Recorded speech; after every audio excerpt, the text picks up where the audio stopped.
I gave her my kidney, and she gave her body to another man. That's the line I never imagined would define my life.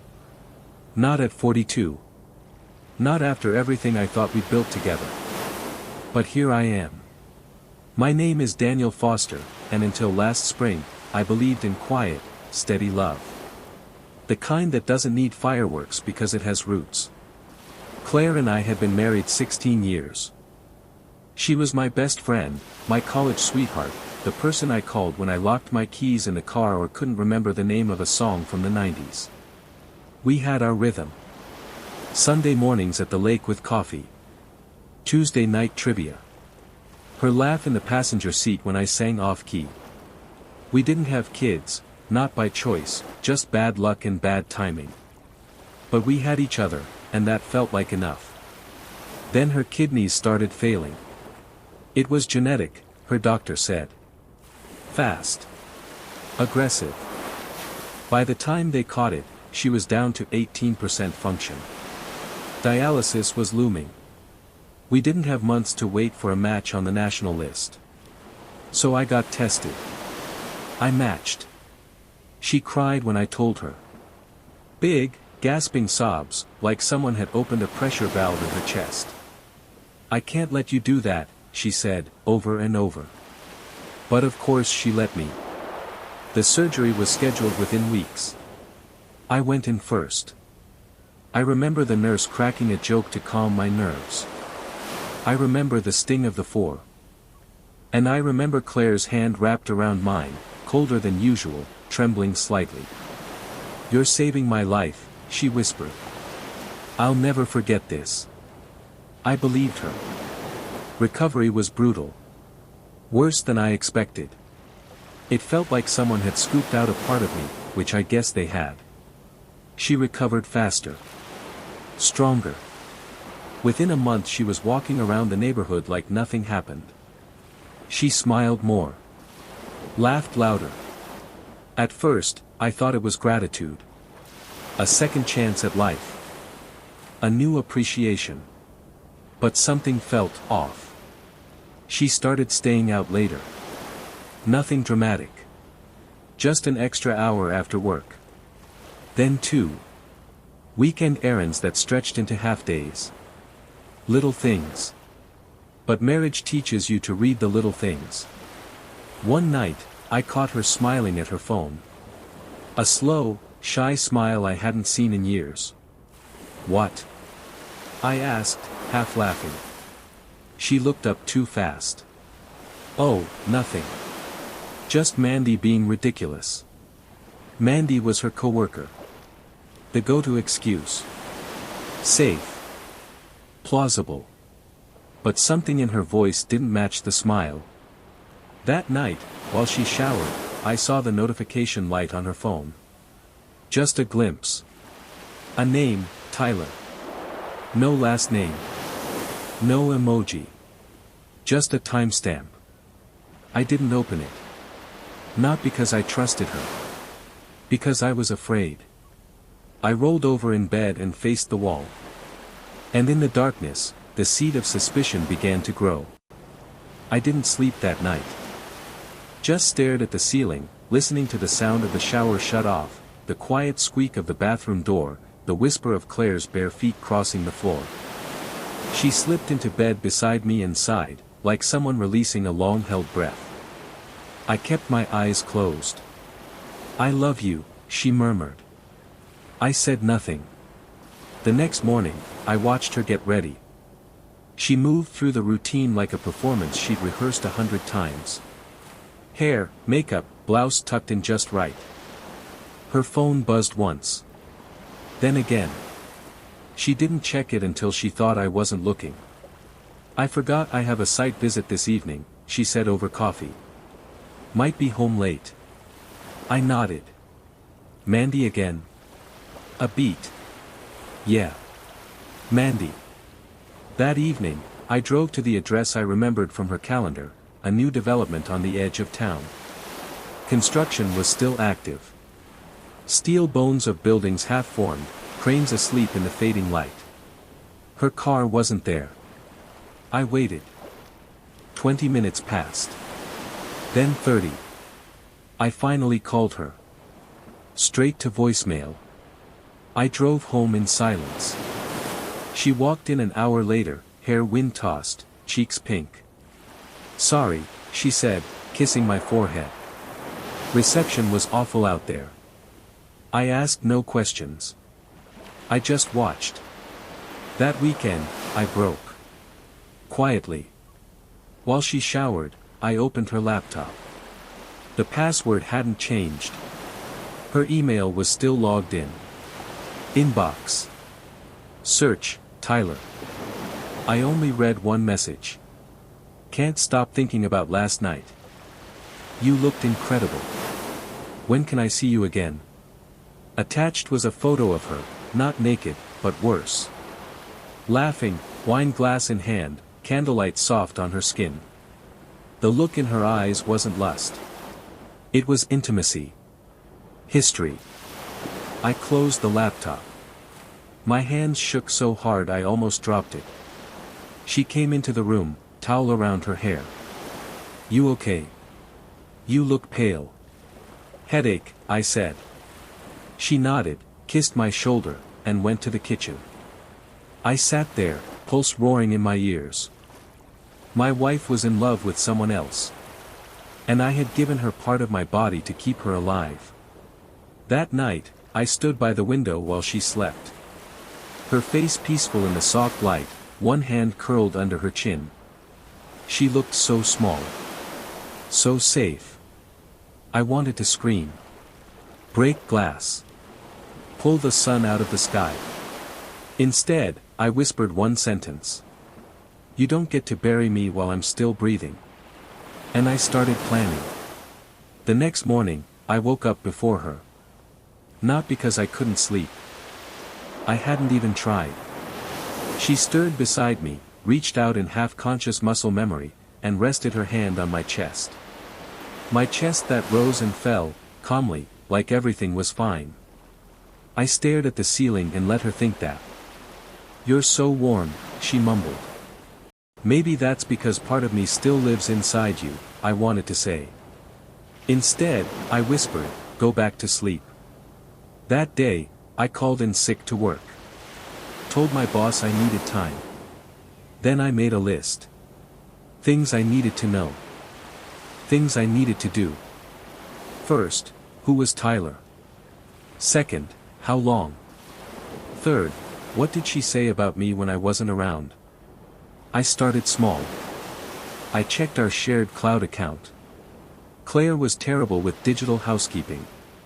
She still hadn't updated her photo sync settings. There were dozens of hidden pictures. Hotel rooms. Dinners. Selfies in the passenger seat of a car I didn't recognize. One video of her singing off-key with him in the background, laughing. His voice. Deep. Confident. The kind of voice that fills a room without trying. Next, I checked our financial statements. She had a second credit card. One I never saw. Registered to her name only. Recent transactions. The Belmont Hotel, 3 nights. Bistro Thorn. Lyft rides from Tyler K. My hands went cold. It wasn't just an affair. It was a life she had built in parallel to ours. That night, I watched her brush her hair before bed. She hummed something tuneless. I wondered if it was a song he liked. She caught me staring. "What?" I smiled. "Nothing. Just thinking how beautiful you still are." Her eyes softened. "You're sweet. Even now. Even now." What did that mean? She leaned over to kiss me. Her lips were soft, practiced, indifferent. "Good night," she said, turning away. I whispered it back. But I didn't sleep. I opened my laptop and started drafting an email. Not to her. Not to Tyler. To her mother. We hadn't spoken in months, not since the surgery. Subject, Claire. I kept it simple. Just a few lines. I think you deserve to know what your daughter has become. Then I attached the photo. The one of her and Tyler in bed, half covered, his hand on her bare shoulder, both laughing like they didn't owe the world anything. No explanation. No signature. Just truth. I hovered over the send button. And clicked. Claire's mom called the next morning. I didn't answer. She left a voicemail.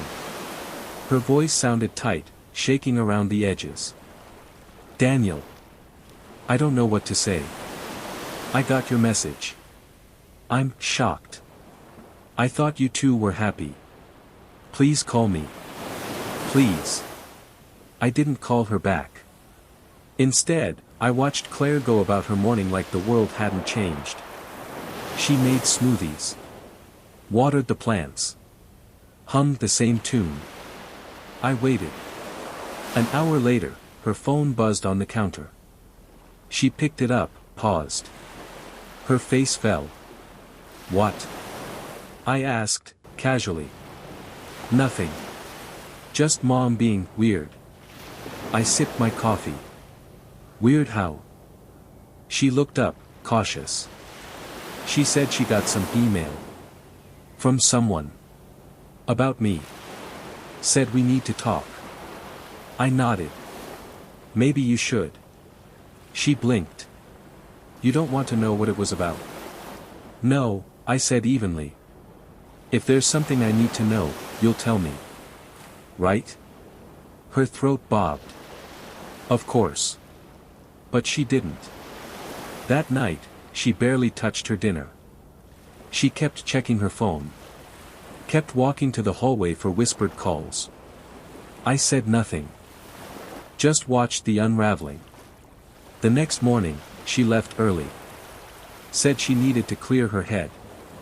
I waited 10 minutes. Then I followed. I knew where she'd go. I knew before she did. The Belmont. Room 509. Same room as the photos. I parked across the street and waited.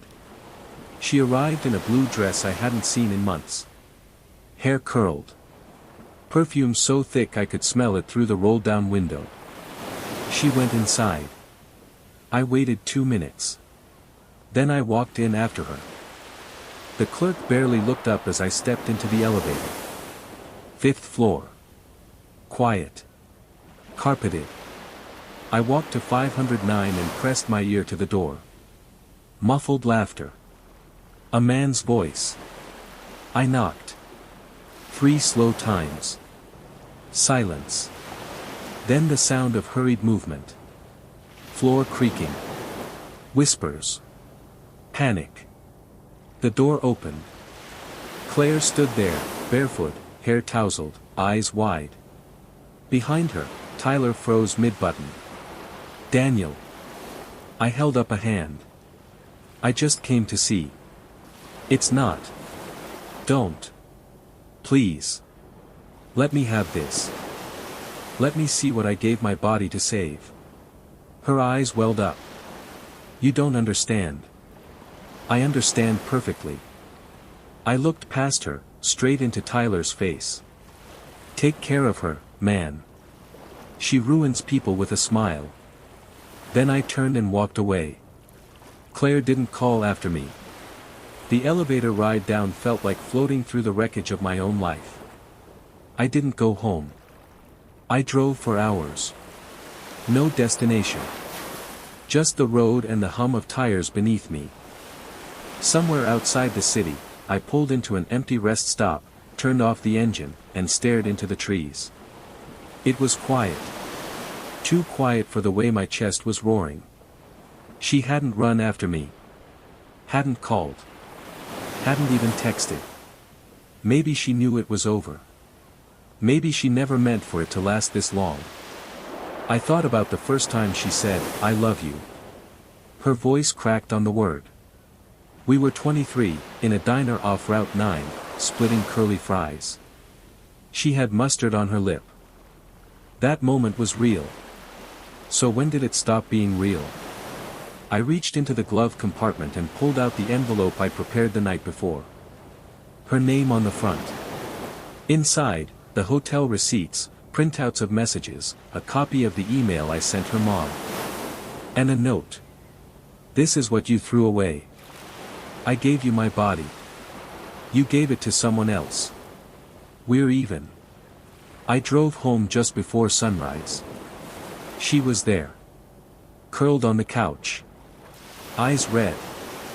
Face pale. She stood when I walked in. Daniel.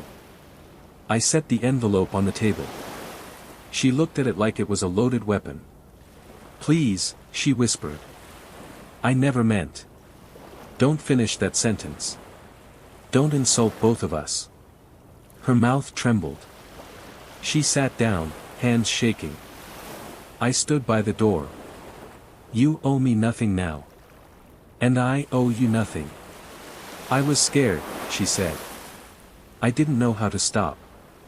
Tyler he made me feel. Alive. Seen. Wanted. She looked up, startled. I gave you life, Claire. Don't tell me someone else made you feel it. Silence fell between us. Thick. Dense. She opened the envelope, pulling out the papers one by one. Her fingers trembled. I'm sorry, she said finally. I believe you, I said. Does that mean? It means nothing. She broke then. Full collapse. Face in her hands. Gasps turned into sobs. And I stood there, dry-eyed, watching the woman I loved fall apart from a wound she made herself. I didn't comfort her. I walked to the bedroom, packed a bag. As I left, she looked up. Where will you go? Anywhere that isn't here. I shut the door behind me. And for the first time in months, I exhaled without pain. I checked into a motel an hour outside the city. It smelled like bleach and lost time. The walls were thin, the bed too soft, and the air conditioner groaned like it had stories of its own. But it was quiet. And no one knew where I was. That first night, I just sat in the dark. Not crying. Not raging. Just breathing. My body still ached where the scar was. Not the incision, not the stitches. Deeper. Like something sacred had been taken and thrown away. Over the next few days, I drifted. I didn't go to work.